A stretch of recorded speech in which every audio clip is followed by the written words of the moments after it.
kaming mga Muslim ay naniniwala na mayroong mga propeta, may mga isinugo ang dakilang Panginoon sa bawat henerasyon, sa bawat bayan. No?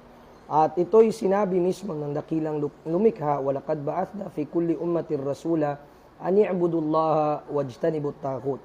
Aming isinugo sa bawat henerasyon ang isang propetang magiging tagababala sa kanila, na mangunguna sa kanila para sa pagsamba sa kaisahan ng dakilang lumikha at upang umiwas sa ibang sinasamba bukod pa sa Kanya.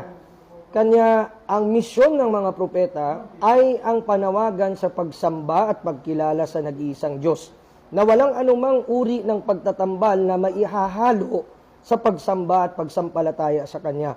Kanya, kung nais natin na maging propetahin tayo o ating magaya ang gawain at buhay at pamamaraan ng lahat ng mga propeta, buhay